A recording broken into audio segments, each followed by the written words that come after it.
காய் நண்பர்களே, வணக்கம். இன்னும் ஒரு துக்க செய்தியோட தான் வந்திருக்கீங்க. இப்போ உள்ள காலத்து பிள்ளைகளுக்கு என்னத்த சொல்லியதுப்பா, படிச்சிருக்கணும் தான் உண்டு, அதுகளுக்கு அறிவே இல்லையா? என்னத்துக்கு இதுவெல்லாம் படிச்ச போதுன்னு தெரியலப்பா. எதுக்கு எடுத்தாலும் மிரட்டல், சாவுவேன் சாவுவேன் சொல்லி சொல்லி அடுத்து சாவியது தான் வேலை அதுகளுக்கு. இதுவளையெல்லாம் படிச்சு விட்டு என்னத்துக்குப்பா மனசு ஆறலைங்க. பேப்பர்ல ஒரு நியூஸை பார்த்தேன்னா, ஒரு இடத்துல ஒரு அப்பா அம்மா 2 பிள்ளைங்க இருந்திருக்கு. ஒரு பையனும் ஒரு பொண்ணும். பையன் வந்து டிப்ளமோ முடிச்சிருக்கேன். குட்டி வந்து +1 படிச்சியா. அந்த குட்டி வந்து இப்போ உள்ளது தெரியும் இல்லை, இப்போ உள்ளதை விடுவாங்க. சின்ன நண்டுலேருந்து சிண்டுவ வரைக்கும் வயசானவங்க கலடுவ கூட எல்லாம் இன்ஸ்டாகிராம்லயே கிடக்குதுவா. Instagram reels கீல்ஸுன்னு. அப்போ அந்த குட்டி வந்து +1 படிக்குது. அது வந்து எப்போ பார்த்தாலும் இன்ஸ்டாகிராமில் தான் கிடக்குமா. விடிய விடிய விடிய இருந்து இன்ஸ்டாகிராமில் நோண்டிகிட்டே இருக்குமா. தள்ளையும் தோப்பன் எவ்வளோ தூரம் தான் பொறுத்துக்காங்க. அப்பப்போ கண்டிப்பினுமா கண்டிச்சம்போ இந்த குட்டி வந்து ரூமு கதவை பூட்டிட்டு உள்ளே போவாளாம். பயங்கர தேய்ச்சியும் உச்சி மேலே வெயில வரும் இப்போ உள்ளது உலகெல்லாம். இவையெல்லாம் சரி எப்பவும் போல தேய்ச்சப்பட்டு கதவை அடைச்சியான்னு சொல்லிட்டு போகணும். அதே போல நேரத்தும் சம்பவம் நடந்திருக்கு. கிராமம் பவலமா கடந்திருக்கியா. இன்ஸ்டாகிராமில் ரீலு பின்ன போட்ட பதிவு இதெல்லாம் போடுவாளாம். இந்த தாயார் என்ன நினைச்சிருக்கு, எப்பவும் போல இருக்கியா அப்படின்னு சொல்லிட்டு. இருந்தாலும் இந்த தடவை கொஞ்சம் கூடுதல் கண்டிச்சினுமோ என்னதோ. உனக்கு வேற வேலை தொழில் இல்லையா, படிச்சோக்கு ஒன்றும் இல்லையா, அப்படி இப்படின்னு கண்டிச்சிருக்கேன். இந்த குட்டி எப்பவும் போல தேய்ச்சியத்துல டப்புன்னு கதவை அடைச்சு மூடி இருக்கியா. இவியலும் சரி எப்பவும் போல தானே அப்படின்னு சொல்லிட்டு இவியலும் உறங்க போயிருக்கணும். மறந்தா காலமே இந்த குட்டியை விழிச்சு பார்த்தா ஆனால் காயும் இல்லையா. பிறகு எப்படி எல்லாமோ கதவை உடச்சலான்னு பார்த்தா அதுக்கும் வழி இல்லை. எப்படி எல்லாமோ அடிச்சு பிடிச்சு திறந்து பார்த்தா அப்போ அவியலுக்கு ஒரு பெரிய சாக்கு காத்திருந்த மக்களை பொத்த புள்ள ஜன்னல் கம்பியில தூக்க மாட்டி இறந்துருக்கு. சூசைடு பண்ணியிருக்கேன். அந்த பார்த்த பெத்த மனசுக்கு எப்படி இருக்கும் நீ நினைச்சு பாருங்க மக்களே. கல் நஞ்சமும் கரையன்னு சொல்லுவேன் நான். எங்க பெத்தவியலம் நினைச்சு கூட பார்க்காம இது இப்படி எல்லாம் பண்ணதுவா. அதுக்குள்ள ரீசன் இருந்தாலும் காரியம் இல்லையே. சின்ன சின்ன விஷயத்துக்கள் எப்படி பண்ணா எப்படி. அந்த கூட்டத்தை அச்சத்தில் அதுக்கு பாட்டுக்கு யோசிச்சு அதை பிறக்காம போயிடுச்சு.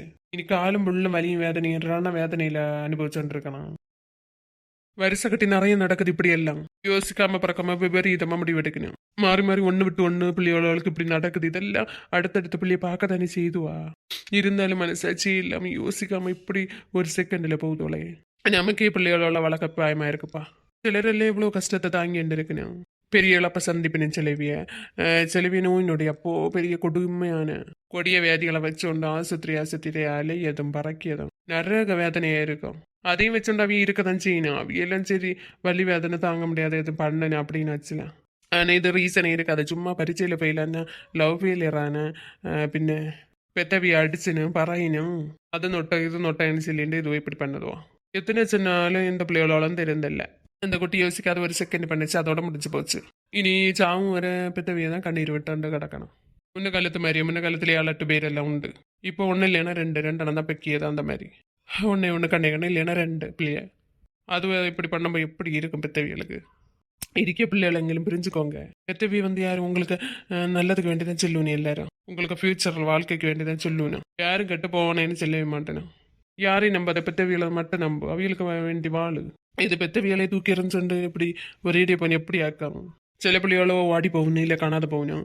ஏதோ எங்கேயோ ஒரு மூலையில நமக்கு பிள்ளை இருக்கு அப்படின்னு உள்ள ஒரு மனசு ஆத்மா அந்த ஒரு இதுல எங்களையும் பெத்தவி அப்படியே இருந்துட்டு போகணும்.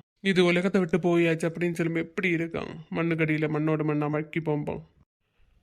இது வந்தவைகளுக்கு தான் அனுபவிச்சவைகளுக்கு தான் அந்த வலி வேதனை புரியும். இனியாச்சும் இப்படிப்பட்ட விபரீத முடிவு எடுக்காத இருங்க பிள்ளைகளோலா. கோபத்தில் முடிவு எடுக்காதீங்க, யோசிச்சு முடிவெடுங்க. எல்லாம் கோபத்திலேனா நம்ம அறியாம அந்த நேரம் முடிவெடுப்போம். பின்ன நினைச்சு ஒரு யூஸும் இல்லை. கடவுள் தந்தது ஒரு வாழ்க்கை, அது நமக்கு ஆயுசு எப்போ முடியுமோ அப்போ முடியட்டு. நீங்களா விபரீத முடிவு எடுக்காதீங்க. வாழ வேண்டிய வயசுல வாழாம இப்படி உயிரை விடாதீங்க. சங்கடமா இருக்கு மக்களை. என்னதை சொல்ல, டெய்லி நியூஸ் பேப்பர்லயும் நியூஸ்லயும் அப்பப்பப்பா சூசைடுன்னு தற்கொலைன்னு ஆக்சிடென்ட்னா அதுன்னு இதுன்னு அப்போ ஃபுல் இப்படி தான் வருது.